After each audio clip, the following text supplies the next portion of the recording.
হ্যাঁ বন্ধুরা, কেমন আছো সবাই? আশা করি সবাই অনেক অনেক ভালো আছো। নতুন একটি ভিডিওতে তোমাকে স্বাগতম। এই ভিডিওতে আমরা দেখতে চলেছি আমরা কিভাবে আমাদের যে সাইলেন্ট গ্যাপ রয়েছে অডিওর, সেগুলো আমরা কিভাবে রিমুভ করতে পারি খুবই সহজে অডাসিটির মাধ্যমে। তো চলো বন্ধুরা, কথা না বাড়িয়ে ভিডিওটি শুরু করা যায়। প্রথমে আমরা ডাউনলোড করে নিচ্ছি অডাসিটি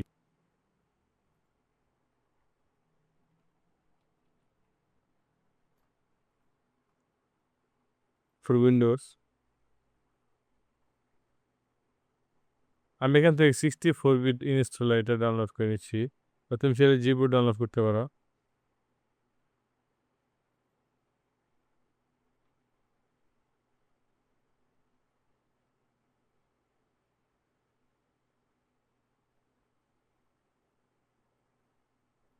তো আমি এটি ইনস্টল করে নিচ্ছি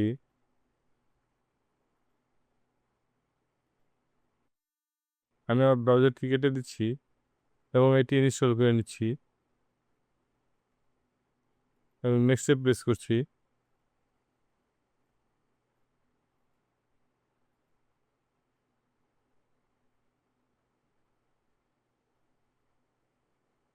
ইনস্টল করা হয়ে গেলে আমি ফিনিশে দিয়ে দিচ্ছি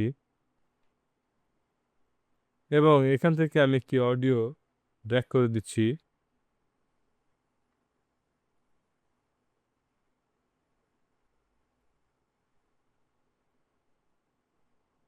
এবং এখান থেকে তোমরা অনেকগুলো সাইলেন্ট গ্যাপ দেখতে পাচ্ছ। এর জন্য আমাকে কন্ট্রোল এ দিয়ে সিলেক্ট করতে হবে সবগুলো এবং ইফেক্ট থেকে আমরা চলে আসবে স্পেশালে এবং সাইলেন্সে এবং তুমি এখান থেকে অ্যাপ্লাই করে দিবে। তো দেখতে পাচ্ছ বন্ধুরা, আমাদের যে সাইলেন্ট গ্যাপগুলো ছিল সেগুলো কিন্তু রিমুভ হয়েছে। আমি যদি কন্ট্রোল জেড দিই এবং কন্ট্রোল অট জেড দিই, রিডো করি, সেক্ষেত্রে কিন্তু তোমরা দেখতে পাবে যে আমাদের বিফোর আফটার কী পরিমাণে আমাদের স্যালেন্স গ্যাপ রিমুভ হয়েছে এই পদ্ধতির মাধ্যমে। তো বন্ধুরা, আশা করি ভিডিওটি তোমাদের ভালো লেগেছে। যদি ভিডিওটি ভালো লাগে তাহলে চ্যানেলটি অবশ্যই সাবস্ক্রাইব করো এবং পাশে থাকা বেল আইকনটি ক্লিক করো। দেখা হবে পরবর্তী কোনো নতুন ভিডিওতে।